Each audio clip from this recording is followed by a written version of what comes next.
Non, mes amis, vous savez, le problème qu'est en train de connaître l'UDPS, nous ne devons pas avoir trop d'émotions, chers frères et sœurs congolais. C'est seulement question d'observation et d'honnêteté. Vous savez, avant tout commentaire, mettons-nous clairs. Au commencement, c'était l'escroquerie, le mensonge et la trahison. Et cette escroquerie, ce mensonge, cette trahison, ces trois-là, étaient portés par l'UDPS, étaient l'UDPS, et c'est ce qui fait que l'UDPS est arrivée là où elle est arrivée aujourd'hui. Parce que vous savez, monsieur, ce n'est pas un problème un problème personnel, un problème particulier, mon cher. Ça engage toute une nation, tout un pays. Ça engage des âmes, des vies qui sont en jeu. Je ne sais pas si vous comprenez au moins l'enjeu qui est ici. Parce que le Congo, c'est un pays qui appartient à beaucoup de gens, à plus ou moins 80 millions d'âmes. Donc c'est pour cela qu'il ne faut pas qu'un groupe d'aventuriers là-bas vienne, commence à faire des choses et pense que cela va finir comme ça, il n'y aura pas de retombées. Et surtout que ce pays-là vient de plus loin et est encore dans des pétrins. On ne s'est pas encore sorti. Et tous les Congolais veulent à ce qu'on puisse s'en sortir. Et il y a beaucoup d'efforts qui sont mis donc en place par des Congolais honnêtes pour que nous puissions nous en sortir. Et malheureusement, un groupe d'aventuriers là est allé à traverser la ligne pour aller s'asseoir avec des ennemis du peuple congolais par amour d'une présidence là-bas sans pouvoir, par amour de l'argent et des honneurs, donc le tapis rouge. Et vous voulez sacrifier donc le reste du peuple congolais. Donc vous ne voyez que les conséquences qui sont en train d'arriver à ce groupe d'aventuriers-là. Et vous semblez oublier toutes les souffrances du reste du peuple congolais. Non, on ne doit pas évoluer comme ça. On ne doit pas évoluer comme ça au Congo. Ce que l'UDPS est en train de connaître aujourd'hui, messieurs, on doit jeter la faute sur le dos de qui? De personne. L'UDPS est en train de récolter ce qu'elle a semé. Ce qu'elle a semé. On ne peut pas commencer à vous dire les mêmes histoires. Vous savez vous-même. Vous savez vous-même comment l'UDPS est arrivée là où elle est aujourd'hui. Le peuple congolais a souffert. Le peuple congolais, à travers des leaders, ont vu que trop c'est trop, on a beaucoup souffert pendant beaucoup d'années. Si l'ennemi du peuple congolais a du poids, c'est parce que nous, le peuple congolais, à travers les leaders, nous allons toujours en ordre dispersé. Et les Congolais ont vu qu'il n'y avait pas moyen de faire partir Kabila par les armes. Cette option-là n'était pas sur la table. Vu que Kabila avait le soutien du Rwanda, de l'Ouganda, des multinationales, des États-Unis d'Amérique, tout ça. Il fallait éviter tout ça, mais y aller d'une manière démocratique. C'est-à-dire avec une forte pression, il fallait que nos leaders ne puissent plus aller aux élections en ordre dispersé. Et parce que même ces mêmes élections là-bas étaient mises en place par Kabila comme un piège. Donc les Congolais étaient piégés de tous côtés. Mais parce qu'il fallait faire quelque chose. Et que le truc qui était là, le secret, donc la méthode qu'il fallait adopter, c'était la méthode d'aller en commun. C'est ça même, la philosophie qui était derrière le candidat commun. C'était d'abord pour bouter dehors, pour vaincre, donc terrasser l'ennemi qui a plongé le Congo dans le chaos. Et vous avez vu, vous tous, que le plan là a été bousillé par un petit groupe de traîtres quand ils étaient à Genève. On ne cessera jamais de vous le rappeler. Félix Tshisekedi a quitté la table après avoir fini quand même la réunion, après avoir décidé, après avoir accepté a posé même sa signature, après avoir même déclaré que nous sommes ici pour le changement. Et aujourd'hui, je peux vous déclarer clairement que le changement, c'est Martin Fayulu.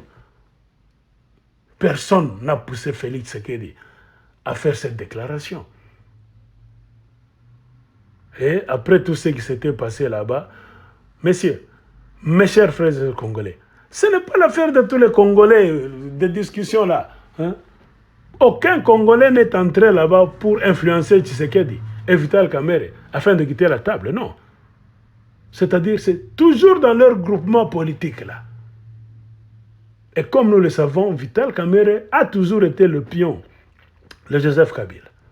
Et c'est ce que nous tous, nous savons et nous savions, même pendant ce temps-là. Le problème, c'est que les gens de l'UDPS changent d'humeur. Donc, ils ne sont pas stables dans leur raisonnement. Vous voyez? Et ils ne sont pas constants dans leur politique. Ils n'ont même pas une philosophie politique stable. C'est ce qui fait qu'ils sont où ils sont aujourd'hui. Et leur problème, c'est quoi? C'est-à-dire, ils veulent donc dominer les Congolais, donc pousser tous les Congolais à aimer ce qu'eux aiment. Et les Congolais doivent ipso facto détester ce que eux, les gens de l'UDPS, détestent. C'est ça la dictature qui est là. Donc si hier, vous étiez bien avec l'UDPS, ils sont bien avec vous. S'ils voient que vous commencez à penser d'une manière différente qu'eux, vous verrez que les gens de l'UDPS vont commencer à vous taxer de tous les noms. Pour ne pas citer quelques noms, ils l'ont fait avec Moïse Katumbi. Donc quand ils étaient bien, Félix Tshisekedi avec Moïse Katumbi, ils étaient à côté là-bas, tout ça. Oh Moïse, preso, preso, preso. On a vu beaucoup de gens qui ont supporté Moïse Katumbi. Jusqu'à ce que, je ne sais pas, les choses se sont gâtées là-bas et Félix a continué, Moïse Katumbi a continué à déclarer qu'il avait supporté Félix Tshisekedi jusqu'au bout. Bien que Félix Tshisekedi, le nom de Félix Tshisekedi n'est pas sorti à Genève. Et Félix n'a jamais démenti cela. Et je voulais dire quoi? Quand il y a eu deux vues différentes, c'est-à-dire Moïse Katumbi est resté, Félix Tshisekedi a décidé de prendre un autre chemin. Et on a vu que les gens de l'UDPS, maintenant, ont commencé à insulter Moïse Katumbi. Il est devenu zambien. Et il le faisait avec Vital Kamerhe pendant tout ce temps. Vital Kamerhe, c'était un Burundais aujourd'hui, demain il était Rwandais, Caméréen, tout ça, Mutumabe, tout ça. Mais curieusement, quand ils ont vu que leurs intérêts, donc parce que eux c'est l'amour de la présidence, du pouvoir par tous les moyens, pas d'idéologie, pas de philosophie nationale, pas de sérieux, c'est ça. C'est-à-dire le pouvoir pour le pouvoir. Vous pouvez même vendre votre pays, vous pouvez même, je ne sais faire quoi, trahir le peuple, mais pourvu que vous puissiez arriver là où vous voulez aller par tous les moyens. Et c'est ça, l'ennemi a compris. Et le même Vital Kamerhe qui hier était un ennemi est devenu leur allié. Ils ont quitté les accords. Donc, à la fin même, ils ont trahi parce qu'ils sont retirés après avoir signé. Et dans leur signature, qu'est-ce qu'ils ont dit? Que celui qui va trahir cette fois-ci sera l'opprobre de la nation et même du monde. Donc, vous voyez que ces gens-là, eux-mêmes, ils se sont exposés à la malédiction. Ils se sont ouverts devant Dieu et les hommes. Que si nous trahissons le peuple congolais, c'est-à-dire c'est l'avenir du peuple congolais qui était en jeu. Parce que beaucoup de Congolais, pas même beaucoup de Congolais, presque toute la nation congolaise, regardez que cette fois-ci, il faut que nos politiciens jouent franc jeu. Et Vital Kamerhe et Félix Tshisekedi, c'est-à-dire l'UNC et l'UDPS, se sont retirés. C'est-à-dire ils ont trahi les espoirs du peuple congolais. Ils sont allés à Kenya, au Kenya, Nairobi, pour fabriquer leur association là, cash, sous les auspices de Joseph Kabila, à l'ambassade des États-Unis d'Amérique. On a eu des coups de fil, on nous a dit que c'est Kabila, le sponsor de ce qu'ils ont appelé cash. Ils se croyaient être malins et au lieu d'aller ensemble avec les autres Congolais, ils ont choisi leur chemin, qui était depuis le commencement le chemin de la perdition. Et ils pensaient que le peuple congolais était idiot. C'est pour cela que les Congolais les ont regardés comme ça. Ils ont dit, ces deux messieurs-là sont des traîtres. Ces deux messieurs-là ne sont pas clairs dans leur langage et dans leur philosophie politique. Les Congolais étaient déjà alertés. Et quand les élections sont venues, vous savez, il y a eu deux clubs. Dans le premier club, Vital Kamerhe et Félix Tshisekedi, seuls. Et l'autre club, il y avait beaucoup de leaders. Moïse Katumbi, Jean-Pierre Bemba, Eva Zaïba, Adolphe Mozito, Freddy Matungulu, Nyamwisi, blablabla, on peut compter tous ces. Ils étaient très nombreux. Et d'ailleurs, sur la balance, deux personnes contre, je ne sais pas, 5, 6, 7. Mais les 7 personnes vont peser. Et c'est ce qui a eu lieu aux élections. Mais comme les ennemis du Congo, représentés par Kabila au Congo, et en dehors du Congo, on a Kagame, la filière de Museveni en Ouganda, les multinationales, partout, ils n'ont pas voulu qu'il y ait changement au Congo. Parce que changement au Congo rime avec le retour de la loi de la justice. C'est-à-dire les Congolais auront le dernier mot dans tout ce qui va commencer à se faire. Pourquoi? Parce que c'est les Congolais qui vont mettre un président donc à la présidence. Selon la Constitution, les ennemis ne voulaient pas ça. Ils voulaient parachuter un homme qu'ils contrôleraient. Et Tshisekedi s'est laissé faire. Et la suite, vous la connaissez. Il a été proclamé président. Et nous tous, nous avons dit que ça sent le soufre. C'est la magouille. Ça ne va aller nulle part. Beaucoup de Congolais ont parlé de ça. Ils ont regretté. On a même dit, en tout cas, ces gens-là n'ont pas pitié, malgré tous les morts. Des millions de Congolais, plus ou moins 12 millions de Congolais qui sont morts. Pourquoi est-ce que Félix Tshilombo et Vital Kamerhe devaient finir comme ça? C'est-à-dire trahir la nation. Donc, tous les efforts que le Congolais mettait en place, tous les espoirs des Congolais qui croyaient qu'on a beaucoup souffert, cette fois-ci, nous voulons sortir donc de cette histoire. Et 2 personnes seulement, pour l'amour de l'argent, de pouvoir, donc, avaient décidé de maintenir donc, les 80 millions de Congolais donc, dans la merde. En échange de quoi? De l'argent et de maintenir les relations avec les ennemis du Congo, qu'ils restent là. Et Dieu ne pouvait jamais laisser ces aventuriers là-bas prospérer, continuer tous les jours comme ça. Et c'est ce qui est en train d'avoir lieu. On leur a donné la présidence sans pouvoir. On leur a dit, mais qu'est-ce qui a eu lieu? Les gens de l'UNC, de l'UDPS, ont insulté les Congolais tous les jours. Ils ont cru qu'ils sont partis, ils sont arrivés. Et aujourd'hui, ce qui est en train de leur arriver. Donc, vous voulez que nous puissions nous plier à leur caprice? Non. Le Congo, ce n'est pas l'UDPS. Le Congo, ce n'est pas l'UNC. Il y a beaucoup de gens qui ne sont pas dans des partis politiques. Le Congo, c'est le peuple congolais d'abord. Les partis politiques après. Le Congo, c'est-à-dire le bien-être du peuple congolais d'abord. Avant tout. C'est pour cela que j'ai dit, les politiciens, vous ne devez pas faire donc la politique pour vos caprices. C'est-à-dire que les gens vous suivent. Si vous dites, allons au nord, ils vont au nord. Allons au sud, ils descendent, ils vont au sud. Donc vous suivez, vous, au lieu de suivre la volonté du peuple congolais. Nous devons arrêter ça. L'UDPS a trahi, l'UNC a trahi. Et maintenant, il fallait s'attendre à payer. Et c'est ce qu'ils sont en train de payer. Et pour arriver jusque-là, aujourd'hui, vous allez condamner qui?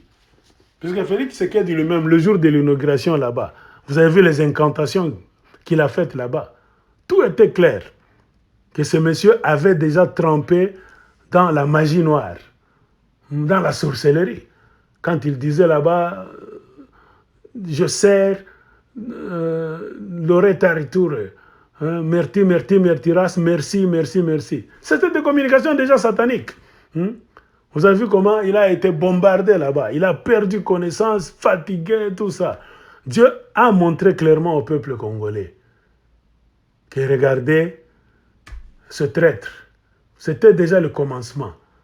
Dieu a taclé déjà ses actions. Et à partir de ce jour-là, même le peu donc de pitié qui était sur lui, le peu d'esprit de Dieu qui était sur lui, le peu de grâce, je veux dire, lui avait déjà été arraché. Et l'homme était seul, comme une coquille vide. Mais comme les humains ne voient les choses qu'avec un grand retard, c'est ce que vous êtes en train de voir. Quand vous vous étonnez aujourd'hui, Tshilombo, je ne sais pas, ce monsieur, Dieu avait même enlevé le peu d'intelligence, le peu d'humanisme qui était en lui. Donc Tshilombo, c'est une coquille vide. Et maintenant, aujourd'hui, qui est l'ennemi qu'ils ont cru aller servir, et qu'ils ont commencé à servir tout en faisant fi devant le peuple congolais, tout en insultant le peuple congolais, en faisant le gros dos. Maintenant, l'ennemi est en train de les manger un à un. Et l'ennemi d'abord, avant de voir l'ennemi extérieur, nous devons comprendre ce qui est en train de se passer. On ne peut pas condamner les gens du dehors sans condamner Félix Tshilombo, sans condamner Vital Kamerhe.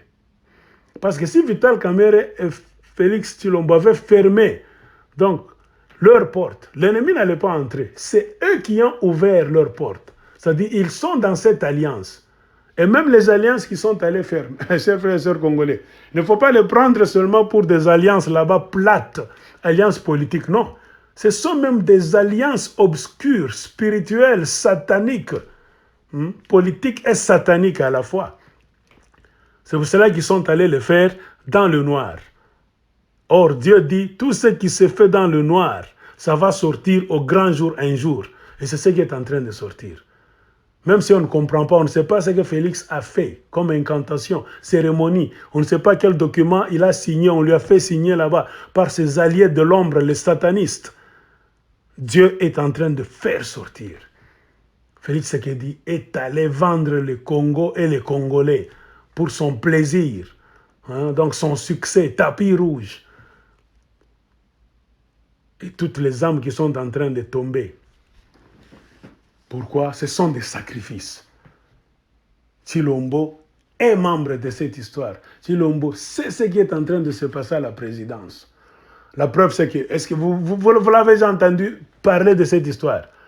Manifester même un regret, comme font des présidents des autres pays. Dans d'autres pays, si un président perd un membre seulement, un membre de son cabinet, mais il va se lever. Vous allez sentir qu'il y a quelque chose qui vient d'arriver à la présidence et à la nation. Mais avec Félix Tshilombo, il n'y a absolument rien. Il est tellement calme. Je suivais là l'un des conseillers, c'est pas Patrick Kabeya, qui parlait à Jean-Claude Moubenga des États-Unis par téléphone dans une émission. Qu'est-ce que le Patrick Kabeya a dit? Il travaille à Kinshasa. C'est pas, il est venu des États-Unis, il est à Kinshasa en train de travailler. Il dit il y a une peur panique chez les Tshisekedistes. Et comme les Tshisekedistes, eux, pensent que ce sont des saints, Félix Tshilombo, selon leur idéologie, ils pensent qu'il est toujours Maboko Pembe. C'est-à-dire, quand le mal arrive, lui ne pèse nier pour rien. C'est les autres seulement. Et ce Patrick Kabeya, qu'est-ce qu'il disait? Que c'est du poison. Ce n'est plus coronavirus, c'est du poison. Et ça vient des gens de l'UNC. Selon la version de ce Patrick Kabeya. Ça vient des gens de l'UNC. Pourquoi chez les gens de l'UNC, ils ne meurent pas, ils n'ont pas de symptômes, ni mal de tête, ni mal de ventre. Ce n'est que nous qui sommes affectés et qui mourrons. Et nous sommes en train d'enterrer les nôtres. On a enterré aujourd'hui, demain on va enterrer. Il a donné tout un programme là-bas. Et Jean-Claude Moubenga lui a posé la question. Et que dit votre chef? Le Patrick là, qu'est-ce qu'il a dit? Il ne dit rien. Il ne dit rien, nous sommes en train de nous étonner et nous ne savons pas. Donc, ce qui balati sakiye nini, balati siye nini. C'est-à-dire, ce monsieur, ce qu'on l'a, donc, on l'a vêtu quoi? C'est-à-dire, il a été couvert dans ce qu'est l'esprit. Et c'est à partir de ce Patrick Kabeya que nous avons su qu'il avait une mission de service secret des États-Unis qui était allé au Congo, qui était à Kinshasa. Et, selon toujours Patrick Kabeya, Joseph Kabila, à Fukingakat, il s'est déplacé pour venir à Kinshasa, rester à Kinshasa au building GLM. Et cette mission là-bas des services secrets des États-Unis devait être reçue par Félix Tshisekedi. Félix Tshisekedi n'a pas reçu cette mission des services secrets américains. Pourquoi? Nous ne savons pas. Pourquoi cette mission était venue, nous ne le savons pas. Mais nous avons noté, nous avons remarqué un regret. Donc, dans la voix de celui qui racontait cette histoire. C'est-à-dire, c'était vraiment une erreur, une faute grave. Il fallait que Félix reçoive ces gens-là. Peut-être il pouvait lui dire des choses et lui apporter des secours. C'est pour ça que les gens même de l'UDPS, du cabinet présidentiel, ne comprennent pas pourquoi Félix Tshisekedi est en train donc de se comporter de la manière. C'est-à-dire, c'est comme si le monsieur n'est pas prêt à sortir du trou là où il est. Le monsieur n'est pas prêt à chercher secours. Et c'est pour cela, tout est clair. Un homme normal doit conclure comment que le monsieur Tshisekedi Félix Tshilombo il fait partie, non pas de la solution, non, du problème. Vous cherchez la solution, mais le problème, vous êtes avec lui là-bas. Félix Tshilombo connaît bien l'origine de ces morts. Pourquoi les gens sont en train de mourir? Il sait très bien. Il le sait très bien. Donc avant d'aller condamner l'UNC, les gens du dehors, commencez d'abord par Félix Tshilombo. Il le sait très bien. Parce qu'on ne sait plus, nous, le reste des Congolais, ne sait plus vraiment sur quel pied danser. Puisqu'avec vous, les gens de l'UDPS, vous vous souvenez, on devait chercher des solutions, trouver même des solutions à certains problèmes. Vous nous avez maintenant amenés dans la merde. Joseph Kabila, qu'on condamnait tous, oh, hasard rwandais, comme ci, comme ça. Vous l'avez adopté comme votre frère, vous avez créé des alliances là-bas, vous avez accueilli des Kagame, vous nous avez donc lancé un défi. Félix Tshilombo a autorisé encore aux troupes rwandaises qui entraient d'abord au Congo en catimini, d'entrer maintenant clairement, parce que c'est le président qui a dit. C'est l'État congolais qui a permis à ces troupes d'entrer. Qu'est-ce que nous on allait encore dire? Et les Rwandais entrent pour continuer leur mission, donc mission de pillage, de tueries, de viols, tout ça. Mais qu'est-ce que les Congolais vont faire? Parce que c'est lui qui est supposé, qui est dit président, a autorisé ça. Partout au monde, qu'est-ce qu'on va dire? C'est l'État congolais qui a autorisé ça. Or, nous, les Congolais, nous savons qu'il y a absence d'État au Congo. C'est un petit groupe là-bas de bandits, de gangsters, qui est en train de diriger les choses. Donc, nous avons été humiliés. Tout ce que les Congolais n'aiment pas, c'est ce que Félix Tshisekedi aime. Toutes les personnes que les Congolais disent, ce sont nos ennemis, nous ne voulons pas les voir. C'est ce que Félix Tshisekedi et les gens de l'UDPS vous aimez. Vous avez accueilli le Paul Kagame, vous avez applaudi Paul Kagame, il est sorti votre frère, votre héros à Kinshasa. Et vous croyez que Dieu a aimé ça? Le peuple congolais a aimé ça? Après toute la crise de l'Afrique centrale, la région des Grands Lacs, qui a réclamé la vie de 12 millions de Congolais à peu près. Et maintenant que vous êtes dans des problèmes, vous voulez que le Congolais puisse vous accompagner, avoir pitié? Non, soyons francs. Soyons francs. Et on ne peut pas aider quelqu'un qui est têtu, quelqu'un qui est en train de faire du mal, quelqu'un qui ne montre aucun remords. Félix Tshisekedi ne regrette rien. Et vous, les gens de l'UDPS, vous ne regrettez rien, puisque dans toutes vos interventions, vous ne voyez pas que le peuple congolais souffre. Vous ne voyez pas le coup qu'on a apporté, qu'on est en train de porter au peuple congolais. Vous êtes en train de voir seulement les intérêts. Donc le mal se trouve chez les autres. Les traîtres, les mauvais, c'est les autres. Mais vous ne touchez pas votre gourou, qui est au centre de vos problèmes. Et vos alliés, chez qui vous êtes allés donc lécher les bottes, commencent maintenant à vous ridiculiser en public. On a démonté Jean-Marc à Kabound. Donc, du perchoir là-bas, de l'Assemblée nationale, en tant que, je ne sais pas, premier vice-président. Donc, il y a eu le Pascal, le révérend, qui a essayé aussi, après avoir bouffé avec Kabila, Mukuna, après avoir été l'ami intime de la famille Kabila. il a voulu donc s'échapper, il a voulu maintenant tourner en dérision son ancien maître. Il a été cuit, dedans, en prison.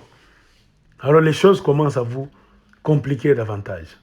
Et Vital Kamerhe qui est en prison, qui est en train de comparaître pour le procès, alors vous sentez qu'il ne veut pas mourir seul. Hein? Et selon quelqu'un là-bas, un avocat, Vital Kamerhe a dit qu'il allait embraser les choses, il allait mettre le feu, je ne sais à quoi là-bas. Et brusquement, un jour, 2 jours après, il y a le président, donc le juge là, qui est mort. Alors vous sentez que vous ne maîtrisez pas les choses, vous ne maîtrisez pas la situation. Donc il y a quelqu'un, une main extérieure, qui est en train de faire quoi? De vous manipuler toujours.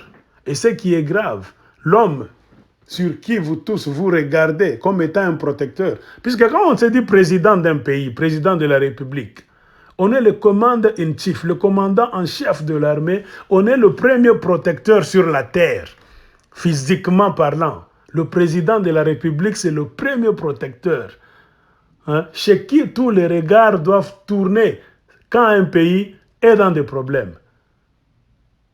On sait que Dieu est au-dessus. Mais le président, parce qu'on dit le président a le pouvoir, sa parole, son geste peuvent changer quelque chose. Pourquoi? Il y a le pouvoir dans ses paroles et dans ses gestes.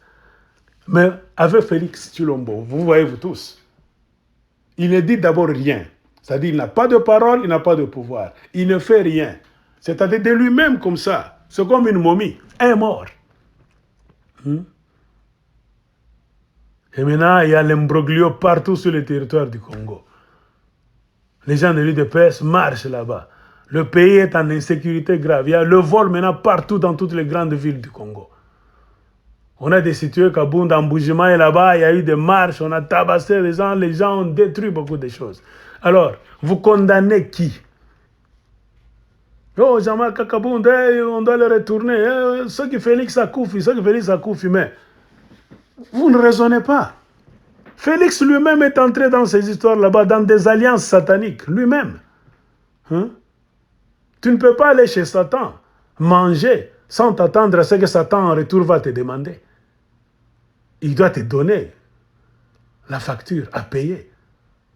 Et c'est la facture que vous êtes en train de payer. Tshilombo vous a déjà vendu.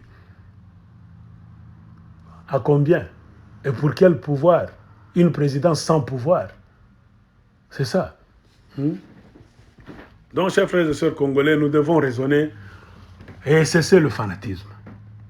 Nous devons cesser le fanatisme. Aussi longtemps que le peuple congolais ne comprendra pas que le pays est occupé, on continuera à mourir comme des mouches.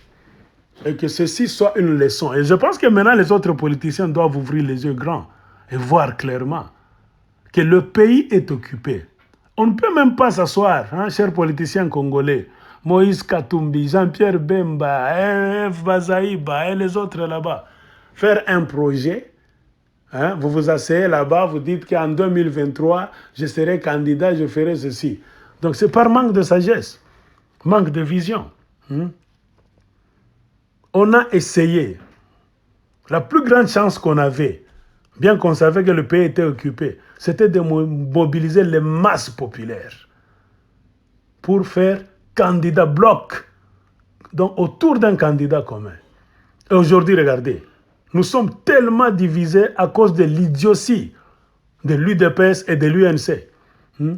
Le Congo est divisé. Ça prendra du temps pour que les Congolais puissent revenir, s'asseoir encore et parler le même langage. Et le plus grand problème, pourquoi? Malgré qu'ils sont en train de se perdre, vous remarquez le comportement des gens de l'UDPS. Ils veulent que les gens viennent encore continuer à suivre Félix Tshisekedi. Oh, venez, il faut en tout cas soutenir Fouachi, il faut aider Fouachi. Soutenir qui? Mes chers amis, un traître, on ne le soutient pas. Un traître, on le condamne et on le combat.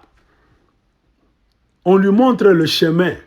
Un monsieur qui est déjà perdu, qui n'a pas de moyens pour se sauver lui-même, qui n'a aucun pouvoir. Donc vous voulez qu'on puisse le suivre encore pour que nous puissions nous perdre nous tous? Et qui viendra nous sauver? Non. C'est à Tshisekedi et aux gens de l'UDPS, plus l'UNC. Vous êtes des perdus. Les fils de la perdition. C'est à vous d'abandonner vos alliances-là avec donc le diable que vous avez concocté au Congo, au Rwanda, au Burundi, bon, je ne sais pas, en Ouganda, tout ça. Laissez ces alliances-là. C'est à vous de laisser vos alliances et de venir vers nous demander pardon pour que nous puissions vous réintégrer encore dans la communauté des gens qui pensent. Ce n'est pas à nous de vous suivre, vous, les gens qui êtes dans le noir, dans la perdition, jamais de la vie. Qui êtes-vous? Vous vous perdez, mais vous voulez toujours que les gens aillent vous soutenir. Non. Comme me disait quelqu'un, même si Martin Fayulu était passé là-bas, était devenu président, ça n'allait rien changer. Ça allait changer quelque chose. Mon ami, il ne faut pas te flatter, te plaire dans le mal. Ça allait changer quelque chose. Il y a un pouvoir spirituel qui a toujours accompagné les événements. Parce que si Martin Fayulu était passé par là, cela ne veut pas dire que le diable allait partir du coup. Le diable allait tenter de résister toujours, l'ennemi du Congo. Mais Martin Fayulu allait être investi de pouvoir constitutionnel. C'est-à-dire le pouvoir, son pouvoir allait venir de la constitution de la République démocratique du Congo, qui allait lui donner plein pouvoir en tant que commandant en chef de l'armée. Il allait contrôler la banque centrale, il allait contrôler donc l'armée, il allait contrôler les services secrets, beaucoup de ministères là-bas régaliens. Il allait les contrôler, non pas parce qu'il le voulait, mais parce que la Constitution lui donne droit à ça. Bien que l'ennemi allait donc bouger, il allait faire appel au peuple congolais en citant la Constitution. Si Félix ne fait rien, c'est très clair. C'est parce qu'ils sont sortis de la Constitution. Lui, Vital Kamerhe, Kabila et consorts, ils sont allés s'enfermer à Kingakati en boutant la Constitution donc, à leurs pieds. Ils ont donc piétiné la Constitution. Et ils ont fait leurs accords de Kingakati en dehors de la Constitution. Et comprenez pourquoi tout ce que Félix est en train de faire, ce n'est pas régi par la Constitution. C'est pourquoi je dis souvent, moi, je m'étonne de voir parfois des Congolais de soi-disant intellectuels, docteurs en droit, en ça, qui s'assoient même là-bas, qui font même des émissions, qui parlent de la Constitution. Tel article donne le pouvoir à Félix Tshisekedi de faire ceci. Tel article va le couvrir. Tshisekedi va donc dissoudre l'Assemblée nationale. Et il va dissoudre tout ça. Il va le faire comment? Parce que le pouvoir qui lui a été donné ne lui a pas été donné constitutionnellement. Ils ont fait leur deal à côté, en dehors de la Constitution. À un problème constitutionnel, on nous a appris à l'école, il faut chercher une solution constitutionnelle. Mais à un problème anticonstitutionnel de mafia qu'ils ont fait en dehors de la Constitution, comprenez pourquoi, s'ils ont des problèmes, ils ne lisent pas la Constitution, Kabila et Félix Tshisekedi. Ils se rencontrent soit à Kingakati, soit Kabila vient donc à la cité de l'OUA pour parler à Félix Tshisekedi. Pourquoi? Parce que est-ce que ça ne suffit pas pour vous montrer que donc ces gens, dont le pays est sous les pieds de ces messieurs-là, le deal, c'est le deal de ces messieurs-là. C'est-à-dire l'avenir du Congo est dans le deal de ces messieurs-là. Si ça complique, c'est-à-dire le pays, donc, mes chers amis, et vous continuez de parler de constitution? Non. La constitution du Congo n'a pas été respectée le jour où ils ont triché aux élections, le jour où ils ont accepté de trahir le peuple congolais pour s'asseoir avec les ennemis du Congo, ceux qu'ils appelaient Rwandais et Kanambe hier, qui sont devenus leurs frères. Des gens qui ont tué des Congolais sur le territoire du Congo. L'histoire de Kamwina Nsapu, Bundu Dia Congo, en Ituri, les gens meurent toujours.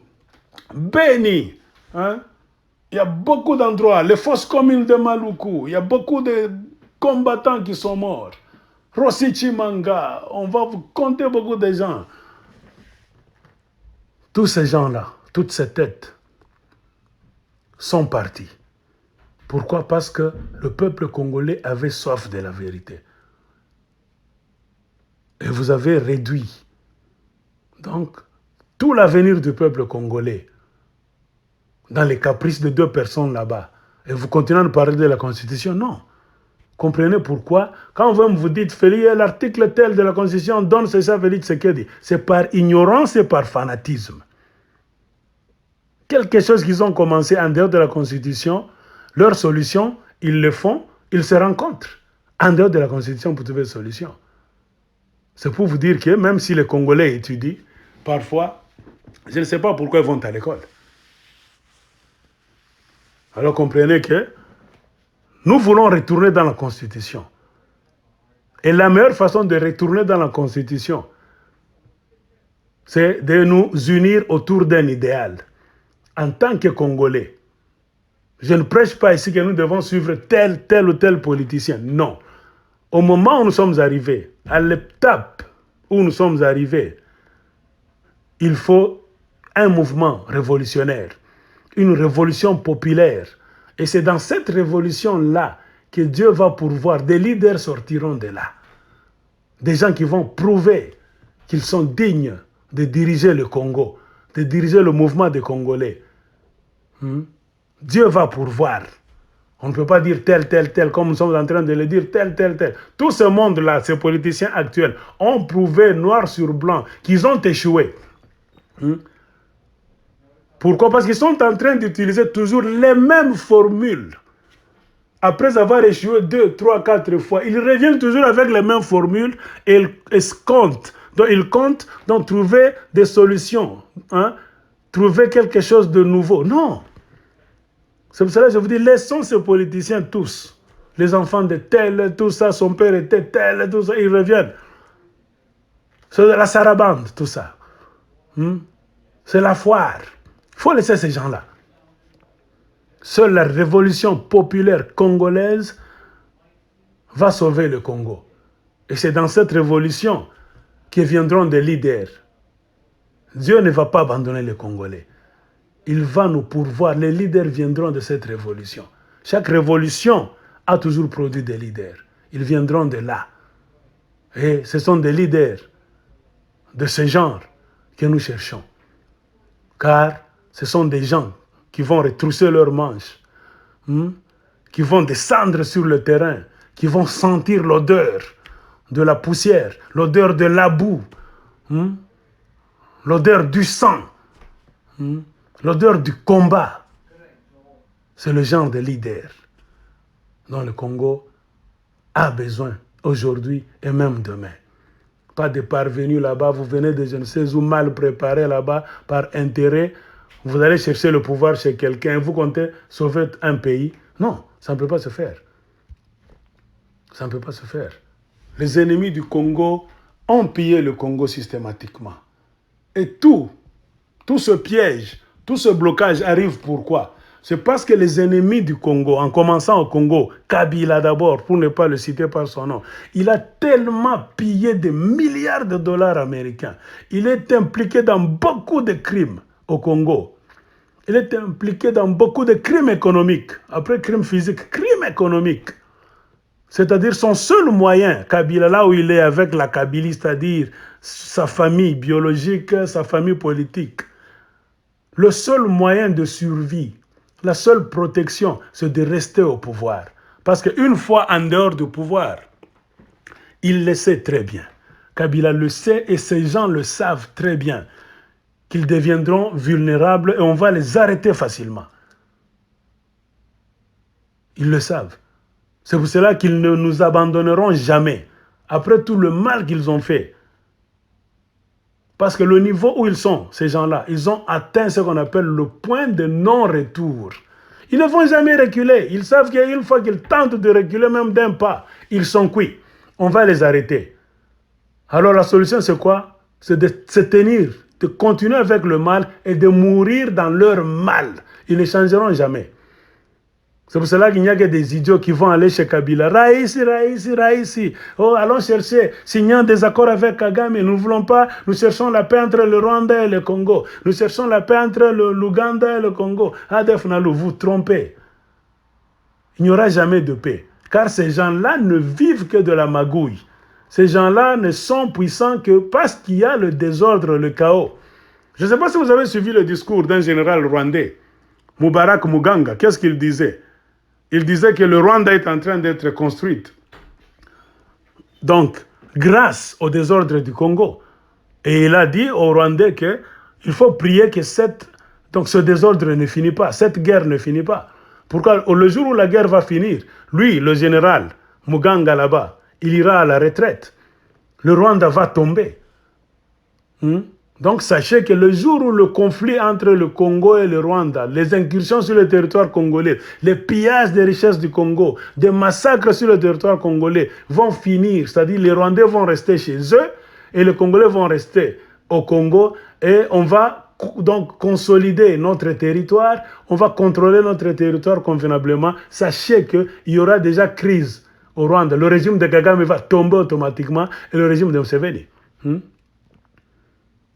Regardez maintenant, il y a beaucoup de militaires réguliers et de milices qui profitent maintenant pour entrer au Congo. Pourquoi? Parce que le pays n'est pas contrôlé. Le pays n'est pas contrôlé. On avait l'habitude de parler du Rwanda et de l'Ouganda. Maintenant, c'est du côté de la Zambie. Les militaires zambiens, depuis un temps, sont sur le territoire congolais. Et Félix Tshilombo, président, il est là. Quel effort est-ce qu'il fait pour faire connaître aux Congolais c'est quoi le problème juste? On ne communique pas. Il n'a pas de pouvoir. Pourquoi ces militaires zambiens sont sur le territoire congolais? En République centrafricaine, à la frontière là, il y a des militaires centrafricains qui sont entrés au Congo, soi-disant qu'ils sont venus poursuivre des rebelles centrafricains. Du côté de l'Angola, il y a des Angolais qui font des incursions chaque fois. Du côté du Soudan encore, il y a des Sud-Soudanais, les militaires Sud-Soudanais, qui sont aussi entrés sur le territoire congolais, soi-disant qu'il y a eu des groupes qui essaient de déstabiliser le Sud-Soudan en ayant leur base où? Au Congo. On peut vous compter. La province de Tanganyika, qu'on a donnée au petit frère du diable Kabila, Zoé. Vous savez ce qui se passe là-bas? Il y a des armes qui entrent sur le lac Tanganyika. Sur le lac Tanganyika, il y a beaucoup d'armes qui entrent. Ils viennent de l'Afrique du Sud, je ne sais pas, tout ça, ils atterrissent là-bas, au port de Dar es Salaam. Et à partir de là, on les fait entrer au Congo. Et c'est aussi l'une des raisons qui fait que l'armée zambienne a pris position au Congo aussi. Je ne dis pas que c'est la seule raison, c'est l'une des raisons, selon l'information qu'on m'a donnée. Parce que l'armée zambienne a vu qu'on utilisait donc son territoire maritime. Puisque avant, les armes aussi entraient comment? Ça venait de la Tanzanie, on les faisait traverser. Donc, sur le lac Tanganyika. Et les magouistes entraient sur le territoire zambien avant d'entrer au Congo. Et comme en Zambie, il y a un pouvoir, il y a un président, ils ont vu que non, il y a violation du territoire. Donc nous ne pouvons pas laisser des intrus utiliser notre territoire. Ils peuvent déstabiliser donc notre pays et nous amener des histoires qu'on ne saura plus contrôler. Tu vois, les pays des autres. Ils ont anticipé. Ils ont amené les militaires là-bas. Ils ont même traversé pour s'imposer là-bas, rester là-bas, parce qu'ils savent que le Congo, c'est un pays qui n'est pas contrôlé. Et comprenez pourquoi, parfois, d'autres militaires viennent, quittent leur pays pour venir demeurer à la frontière du Congo et entrer même au Congo, demeurer là-bas. Pourquoi? Parce qu'au Congo, on n'a pas d'armée. On n'a pas d'armée. Regardez ce qui se passe au Congo, il n'y a pas d'armée. Avez-vous déjà vu même des militaires là-bas au Congo? Même un groupe de militaires montrer vraiment que ce sont des patriotes. Ils sont décidés à en découdre avec l'ennemi. Non. Non. On n'a pas d'armée, chers frères et sœurs congolais. On n'a pas d'armée. Tout est infiltré.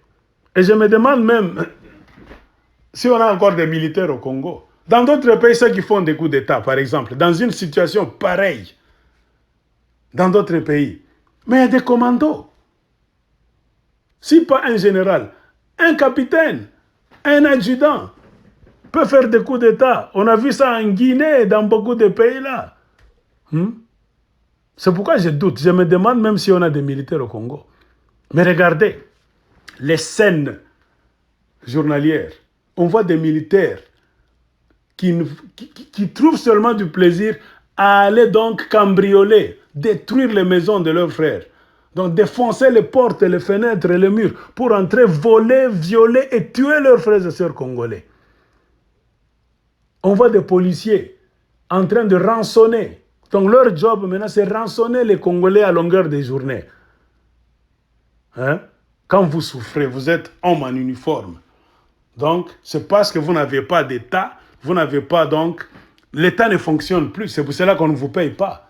Au lieu de vous en prendre à l'État, de faire un mouvement pour chasser ces gens-là qui se disent l'État, mais qui ne sont pas l'État, donc qui ne tiennent pas compte de l'État, qui ne travaillent pas bien pour mettre l'État en place. Ce sont ces gens-là que vous devez attaquer. Les gens comme des Chilombo, tout ça, vos généraux là-bas qui mangent très bien, tout ça, il faut attaquer ces gens-là. Faire des rébellions, un mouvement là-bas, donc, pour désobéir à ces bandits qui sont au pouvoir. C'est ça que vous devez faire. Au lieu d'aller encore, donc, Congolais qui souffrent d'avance. Ça, c'est pas bien. Alors, vous comprenez que ce qui est en train d'arriver à l'UDPS, chers frères et sœurs congolais, à l'UNC, c'est le fruit. Ils sont en train de récolter les fruits de la trahison, les fruits de la tricherie et les fruits de l'orgueil. Donc, nous ne pouvons pas avoir pitié de ces gens-là si eux-mêmes n'ont pas pitié d'eux-mêmes, si eux-mêmes refusent de connaître qu'ils sont fautifs. Si au lieu de le faire, ils sont en train de continuer à insulter les Congolais, allez sur le net. Il y a des gens qui continuent à insulter les Congolais. Parce que nous sommes en train de leur tirer les oreilles. De leur dire, ouvrez les yeux, mes chers frères et sœurs congolais. Vous êtes en tout cas perdus. Et moi, je pense que, à l'allure où vont les choses, au niveau où nous sommes arrivés, l'UDPS et même l'UNC sont des partis politiques qu'il faut détruire. Ce sont les partis politiques des nazis, les partis politiques des traîtres. Quand les choses vont être rétablies au Congo, on va rayer l'UDPS de la liste des partis politiques et l'UNC. C'est comme ça qu'on fait dans un pays qui se respecte. L'ordre régnera au Congo. On doit effacer l'UDPS et l'UNC de la liste. Et on doit même défendre à certains membres de ces deux partis politiques de continuer à faire la politique. Parce que remarquez, Félix Tshisekedi, c'est le président le pire de l'histoire même du Congo, de l'Afrique et de l'humanité, du monde entier. Ça n'a jamais eu lieu dans le monde, ce qui est en train d'arriver au Congo. Un président, on dit, le plus idiot, le plus amorphe, un mort. On met un mort à la tête du pays, symboliquement là. Qu'est-ce qu'il va faire? Un mort vivant. Vous amenez au cimetière. C'est pour cela qu'il est en train de vous conduire au cimetière.